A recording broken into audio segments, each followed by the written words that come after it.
ನಮ್ಮ ನಾಯಕರು ಯಾವತ್ತೂ ಹೇಳ್ತಾ ಇದ್ರು ಶುಭಗಳಿಗೆ ಬರಬೇಕಂತ. ಶುಭಗಳಿಗೆ ಶುಭ ಸಂದರ್ಭ, ಶುಭ ಕಾಲ ಬರಬೇಕು.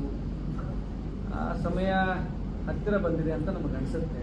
ಇವತ್ತು ದೆಹಲಿಯಲ್ಲಿ ನಮ್ಮ ನಾಯಕರಾದಂಥ ಡಿ ಕೆ ಶಿವಕುಮಾರ್ ಅವರು ವರಿಷ್ಠರನ್ನ ಭೇಟಿಯಾಗಿದ್ದಾರೆ. ಸುಮಾರು ರಾಜಕೀಯ ಚರ್ಚೆಗಳಾಗಿದ್ದಾವೆ, ಸಂಘಟನೆ ಚರ್ಚೆಗಳಾಗಿದ್ದಾವೆ.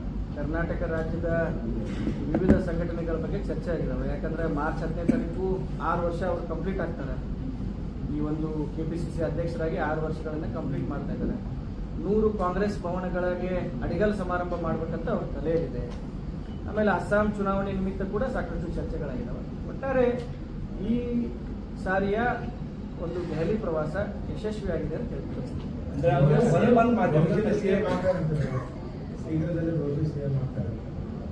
ನೋಡಿ, ನಾನು ಈಗಾಗಲೇ ನಮ್ಮ ಸಾಕಷ್ಟು ಪತ್ರಿಕಾ ಮಾಧ್ಯಮದವರಿಗೆ ಮತ್ತೆ ಟಿವಿ ಮಾಧ್ಯಮದವರಿಗೆ ನಾನು ಹೇಳಿದ್ದೀನಿ, ಡಿ ಕೆ ಶಿವಕುಮಾರ್ ಅವರು ಸಾಕಷ್ಟು ಶ್ರಮಪಟ್ಟು, ಮತ್ತೆ ನಾನು ಬೇರೆಯವರು ಶ್ರಮ ಪಟ್ಟಿಲ್ಲ ಅಂತ ಯಾವತ್ತೂ ಹೇಳಿಲ್ಲ. ಯಾವುದೇ ಒಂದು ಪಕ್ಷ ಅಧಿಕಾರಕ್ಕೆ ಬರಬೇಕಂತಂದ್ರೆ ಪ್ರತಿಯೊಬ್ಬರ ಶ್ರಮ, ಪ್ರತಿಯೊಬ್ಬರ ಸಂಘಟನೆ ಎಲ್ಲ ಕೂಡ ಅವಶ್ಯಕ. ಸಿದ್ದರಾಮಯ್ಯ ಸಾಹೇಬರ ಒಂದು ನೇತೃತ್ವದಲ್ಲೇ ನಾವು 2023ರಲ್ಲಿ ಅಧಿಕಾರಕ್ಕೆ ಬಂದಿದ್ದೀವಿ. ಆದರೆ ಡಿ ಕೆ ಶಿವಕುಮಾರ್ ಅವರು ಯಾವ ಒಂದು ಸಂದರ್ಭದಲ್ಲಿ ಪಕ್ಷದ ಚುಕ್ಕಾಣಿಯನ್ನು ಹಿಡಿದ್ರಂತ ತಾವೆಲ್ಲ ಅರ್ಥ ಮಾಡ್ತೀವಿ. ಯಾವುದೋ ಒಂದು ಸುಳ್ಳು ಪ್ರಕರಣದಲ್ಲಿ ಅವ್ರನ್ನ ಜೈಲಿಗೆ ಕಳಿಸಿ, ಜೈಲಿಂದ ಹೊರಗಡೆ ಬಂದ ತಕ್ಷಣ ಪಕ್ಷದ ಸ್ಥಿತಿ, ಅವತ್ತಿನ ಪರಿಸ್ಥಿತಿ ಸಾಕಷ್ಟು ಚಿಂತಾಜನಕವಾಗಿದೆ.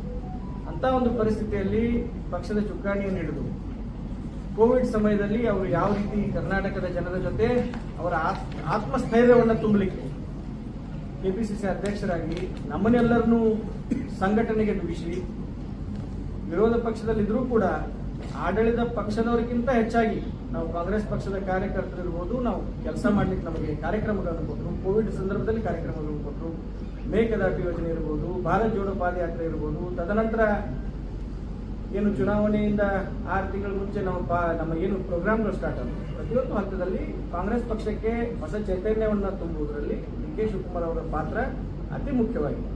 ಅದರ ಜೊತೆಗೆ ನಮ್ಮ ಜಿಲ್ಲಾ ನಾಯಕರಾದ ಸತೀಶ್ ಜಾರಕಿಹೊಳಿ ಅವರು ಕೂಡ, ಆಗಿನ ವರ್ಕಿಂಗ್ ಪ್ರೆಸಿಡೆಂಟ್, ಅವರು ಕೂಡ ಸಾಕಷ್ಟು ಆ ಒಂದು ಸಂಘಟನೆಯಲ್ಲಿ ಅವ್ರ ಪಾತ್ರ ಕೂಡ ದೊಡ್ಡದಿದೆ. 2023 ನಾವು ಅಧಿಕಾರಕ್ಕೆ ಬಂದ್ವಿ. 136 ಜನ ಆರಿಶ್ ಬರ್ತಾರಂತ ತಾವೆಲ್ಲರೂ ನೆನಪಿಸ್ಕೊಳ್ಬಹುದು. ಡಿ ಕೆ ಶಿವಕುಮಾರ್ ಅವರು 136 ನಂಬರನ್ನ ಚುನಾವಣೆ ಪೂರ್ವದಲ್ಲೇ ಹೇಳಿದ್ರು. ಅಂದ್ರೆ ಅವರು ಎಷ್ಟು ತಯಾರಿಯನ್ನು ಮಾಡ್ಕೊಂಡಿದ್ರು, ಎಷ್ಟು ಸಿದ್ಧತೆಯನ್ನು ಮಾಡ್ಕೊಂಡಿದ್ರು, ಯಾವ್ಯಾವ ಕ್ಷೇತ್ರದಿಂದ ಜನ ಆರಿಶ್ ಬರ್ತಾರಂತ ಅವರಲ್ಲಿ ಚೀಟಿನೇ ಇತ್ತು. ಸೊ ಅಷ್ಟು ತಯಾರಿಯನ್ನು ಮಾಡಿಕೊಂಡು, ಅಷ್ಟು ಒಂದು ಆತ್ಮವಿಶ್ವಾಸದಿಂದ 2023 ನಾವು ಅಧಿಕಾರಕ್ಕೆ ಬಂದ್ವಿ.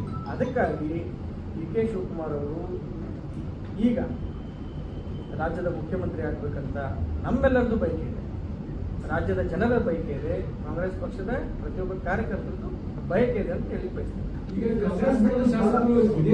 ಅದಕ್ಕೆ ಅವರು ಸ್ಪಷ್ಟನೆ ನೀಡಿದ್ದಾರೆ. ಅವರು ಯಾವ ಕಾರಣಕ್ಕೆ ವಿದೇಶಕ್ಕೆ ಹೋಗ್ತಾ ಇದ್ದಾರೆ, ಏನು ವಿದೇಶ ಪ್ರವಾಸ ಇದೆ ಅಂತ ಸ್ಪಷ್ಟನೆ ನೀಡಿದರೆ ಯಾವ ಗೊಂದಲ ಇಲ್ಲ. ರಾಜ್ಯ ರಾಜಕಾರಣಕ್ಕೆ ದೂರವಾದಂತ ಒಂದು ವದಂತಿ, ಅದಕ್ಕೆ ಈಗಾಗಲೇ ಅಧ್ಯಕ್ಷರು ಹೇಳಿದ್ದಾರೆ, ಮತ್ತು ನಾವು ನಮ್ಮ ಒಂದು ಮಾಧ್ಯಮದಲ್ಲಿ ನಾವು ಹೇಳಿದ್ದೀವಿ. ಆ ರೀತಿ ಯಾವುದೇ ಬೆಳವಣಿಗೆ ಆಗಿಲ್ಲ. ಯಾಕಂತಂದ್ರೆ D K Shivakumar is a Born Congress Mann, is a proud Congress Mann. ಅವರಲ್ಲಿ ಗುಂಪುಗಾರಿಕೆ ಅನ್ನೋದೇ ಇಲ್ಲ.